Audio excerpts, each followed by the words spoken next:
अध्यात्म विश्व विज्ञान यूट्यूब चैनल पर आप सभी भाई बहनों का हार्दिक स्वागत समादर करते हैं। भक्ति यह ऐसा शब्द है कि इस शब्द को आधार मानकर हम जप तप तीर्थ व्रत और अनेक प्रकार के व्रत जप यानी जिसे कहते हैं कि विभिन्न प्रकार की पूजा पद्धतियाँ उपासना पद्धतियों का अवलंबन करते हैं और कहते हैं कि हम भक्ति कर रहे हैं। जो एक स्थान पर किसी प्रतिमा को रखकर उसके आगे आरती पूजा आदि करते हैं, वे भी कहते हैं कि हम भक्ति कर रहे हैं।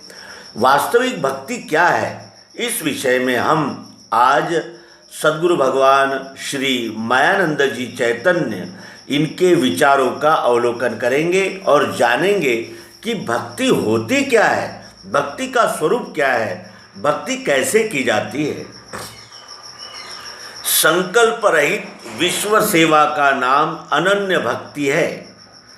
संकल्प रहित विश्व सेवा का नाम अनन्य भक्ति है। वर्ण कर्म से ईश्वर आज्ञा का पालन अर्थात भक्ति प्राप्त होती है। वर्ण कर्म से ईश्वर आज्ञा का पालन अर्थात भक्ति प्राप्त होती है। भक्ति नाम प्रेम युक्त सेवा का है। भक्ति नाम प्रेम युक्त सेवा का है और वह स्ववर्ण का कर्म करने से ही प्राप्त हो सकती है।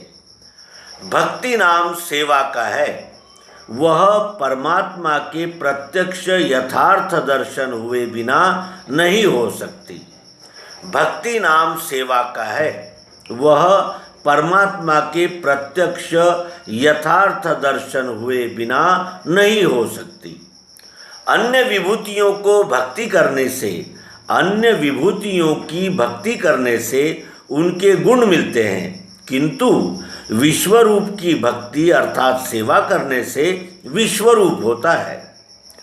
दूसरों का कल्याण करना भक्ति है। भक्ति से प्रसन्नता प्राप्त होनी ही चाहिए। दूसरों का कल्याण करना भक्ति है। भक्ति से प्रसन्नता प्राप्त होनी चाहिए। चित्त शुद्धि से भक्ति उत्पन्न होती है। चित्त शुद्धि से भक्ति उत्पन्न होती है। जहाँ से प्रसन्नता उत्पन्न होवे उसकी भक्ति करना चाहिए। जहाँ से प्रसन्नता उत्पन्न होवे उसकी भक्ति करना चाहिए। जीव अनेक देखता है, इसलिए उसे भक्ति करना है। जो एक हो चुका उसे कुछ आवश्यक नहीं।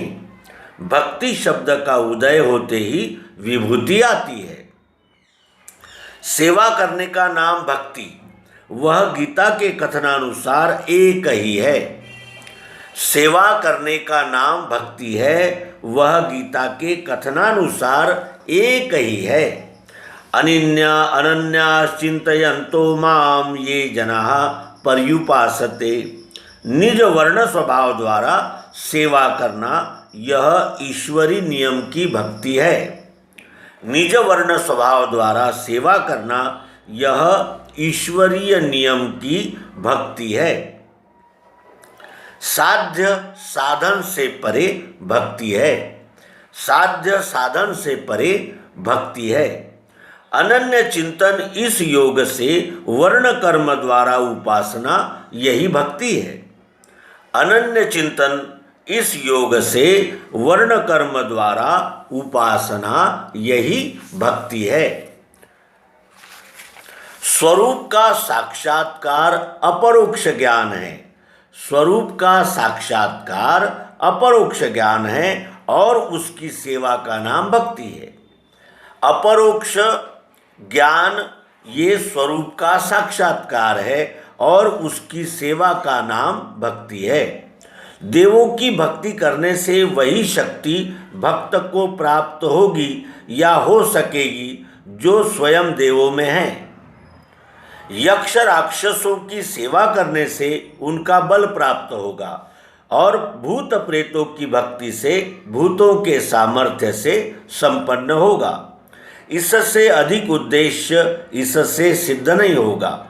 यो यदृच्छः ध स एव स, ये गीता के 17वें अध्याय का 5वां श्लोक है, जिसमें कहा गया है कि देही कर्मानुकूल श्रद्धा का रूप होने से जैसी उस जिसकी श्रद्धा होती है वैसा ही वह बनता है। देही कर्मानुकूल श्रद्धा का रूप होने से जैसी जिसकी श्रद्धा होती है वैसा ही वह बनता है, यह सिद्धांत है। इसमें भी चमत्कार अन्यथा कर्तुम करने की शक्ति नहीं है, क्योंकि देवों से लेकर भूतों तक सब प्राणी मात्र क्षर प्रकृति के नियमों में बंधे हुए हैं। भ्रामयन् सर्वभूतानि यंत्रारूढ़ानि मायया, यह तत्व गीता का अचल वाक्य ही सिद्ध करता है।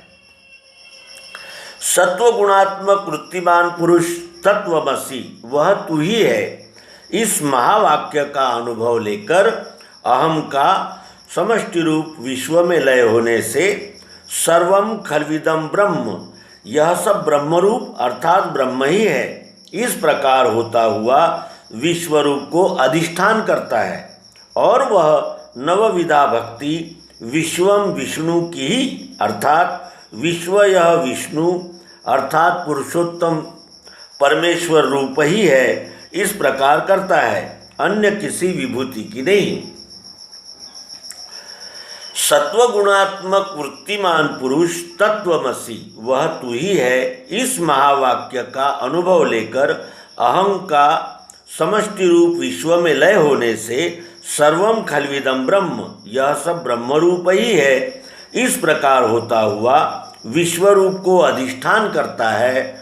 और वह नवविधा भक्ति विश्वम विष्णु की ही करता है, अन्य किसी विभूति की नहीं। रजोगुणात्मक वृत्तिमान पुरुष गुरु ब्रह्मा गुरु विष्णु, गुरु ही ब्रह्मा व विष्णु है, इस वाक्य में वर्णन किए तत्व के अनुसार गुरु की भक्ति करता है। इससे अक्षर ब्रह्म की प्राप्ति यह फल है। तमोगुणात्मक वृत्ति को धारण करने वाले गुरु से तत्वमसि सुनकर अहम ब्रह्मास्मि, अहम यानी मैं भी ब्रह्म हूँ, वाक्य में निश्चय रखते हुए अपने को रावण हिरण्याक्ष इत्यादि आसुर स्वभावशील पुरुषों के समान व्यष्टिरूप जीव को ही ब्रह्मरूप अतः शक्ति का रोचक भयानक अर्थ स्वीकार करते हुए ब्रह्मरूप तुल्य सामर्थ्य संपन्न भी मानते हैं। और सबों ने यह नवविधा भक्ति स्वयं अपनी ही उस पुरुष को करना चाहिए, ऐसी दुर्वासना धारण करते हैं। मरे हुए अधिकारी वर्ग की खुशामद करना यह बादशाह की सेवा और भक्ति नहीं हो सकती। भक्ति और खुशामद के स्वरूप भिन्न भिन्न है, यह मूर्खजन नहीं जानते। विवेक शून्य लोग कामनावश होते हुए विष्णु शंकर राम इत्यादि गतकालीन अप्रत्यक्ष विभूतियों की खुशामद करके हम परमात्मा की भक्ति करते हैं यह बतलाते हैं, और वही असत भावना दृढ़ करने वाले अनुयायी निर्माण करके कलह के लिए प्रवृत्त हो जाते हैं।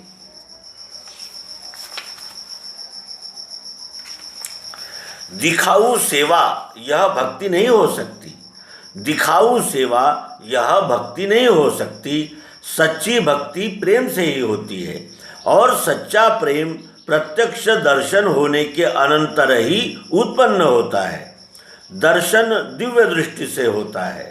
इससे सद्गुरु से दिव्य दृष्टि प्राप्त होने पर विश्व रूप में प्रेम स्थिर करके उसकी सेवा करना तुम्हारा काम है, सद्गुरु का नहीं। भक्ति का साधन विज्ञान योग है। भक्ति का स्वरूप व फल तद्रूपता अर्थात प्रेम है। सत्वगुणात्मक भक्ति का फल तप अथवा सामर्थ्य परमेश्वर में विलीन हो जाना है। भक्ति के मानी परमात्मा की सेवा करने का ही है, और गुणों के अनुसार वह चतुर्विध प्रकार से अभिव्यक्त होती है। एवं भक्ति चातुर्वर्ण धर्म स्वरूपिणी है, अर्थात स्वकीय वर्ण धर्म द्वारा परमात्मा स्वरूप की सेवा करना, यह भक्ति का अति उच्च सत्य स्वरूप है। भक्ति का स्वरूप तो अनन्यास चिंतयन्तो माम, यह परमेश्वरी सनद देकर श्री कृष्ण जी ने प्रकट किया है। अनन्य चिंतन सहित स्वकीय गुणों का कर्म करने से ईश्वर प्रसन्न होता है तथा योगक्षेम चलता है।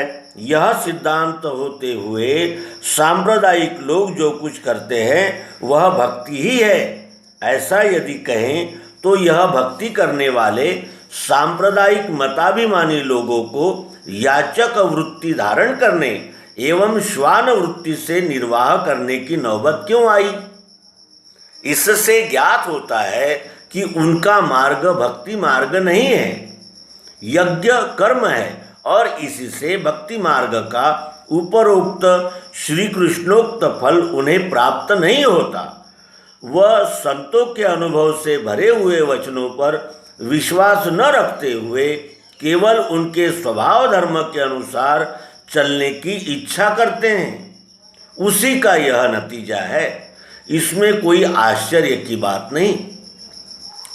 भक्ति में एकाग्रता करने का प्रभाव तथा धर्म है, न कि समष्टि प्रकृति के स्वभाव से बने हुए दृश्य के तुल्य ही दृश्य निर्माण करने का।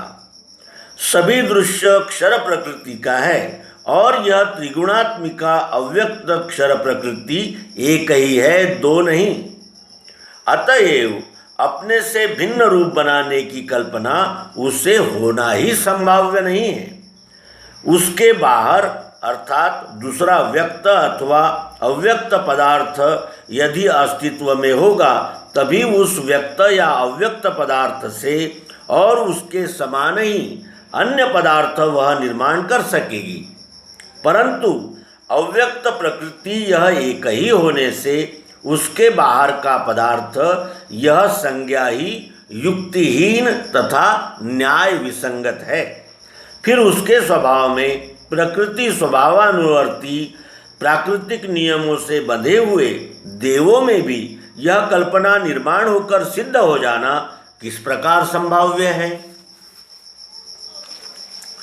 देवों की भक्ति से ज्ञानेंद्रिय का कार्य कर्मेंद्रिय भी कर सकेंगे। संपूर्ण तत्वों अर्थात कारणों के कर्म उनके कार्यों के द्वारा हो सकेंगे। कार्य में विद्यमान रहने वाली वस्तुओं के समान ही अन्य वस्तु करते बनेगी इत्यादि आसुर स्वभावशील पुरुषों को संभाव्य मालूम पड़ता है।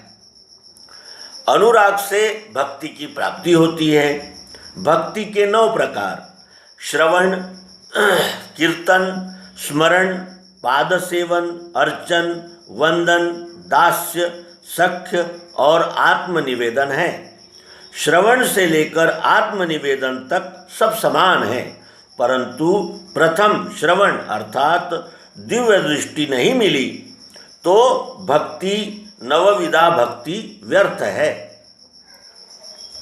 प्रथम श्रवण अर्थात दिव्य दृष्टि भक्ति नहीं मिली तो सब नवविधा भक्ति व्यर्थ है।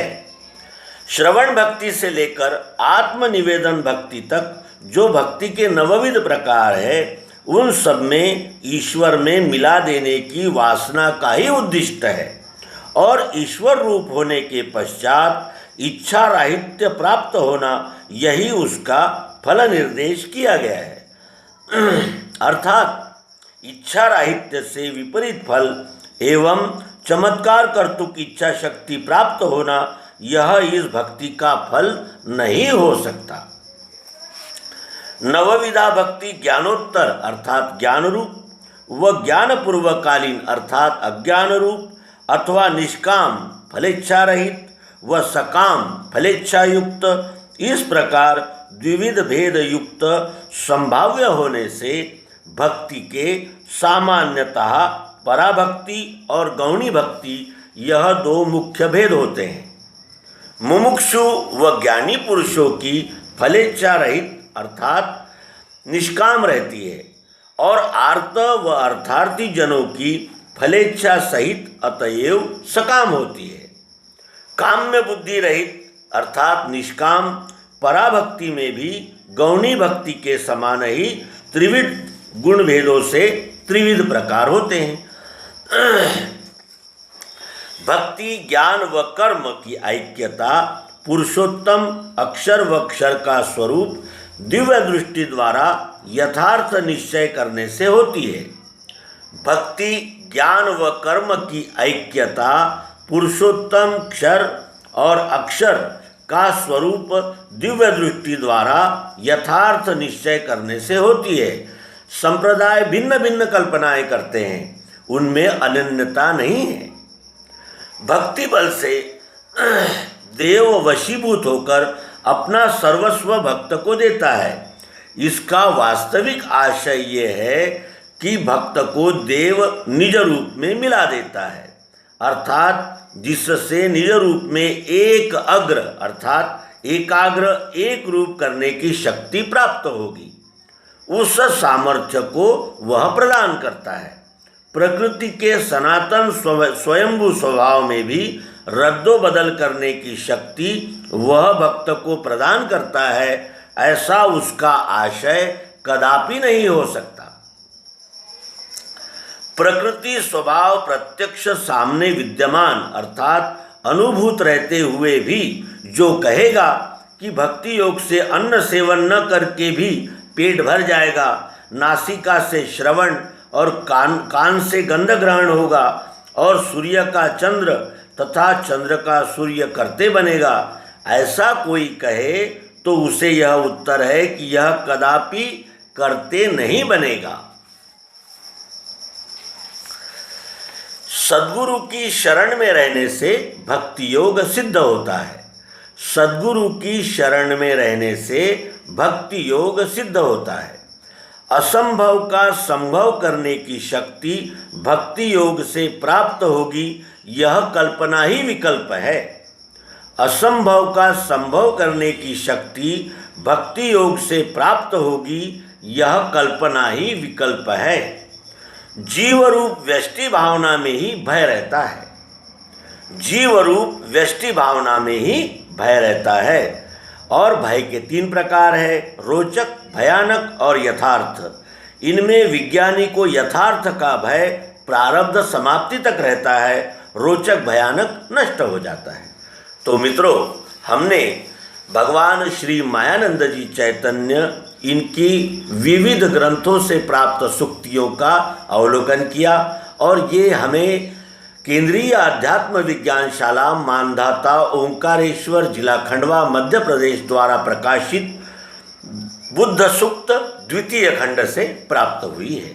आशा है आप सभी इस निवेदन का अवश्य लाभ उठाएंगे और भक्ति का मर्म जानकर भक्ति को प्राप्त करके और सच्ची निष्काम भक्ति करके विश्वरूप परमात्मा में हम सभी समाहित होंगे। इस शुभकामनाओं को आप सहित सबको देते हुए इस अंक को विराम देंगे। नर्मदे हर सद्गुरु भगवान की जय।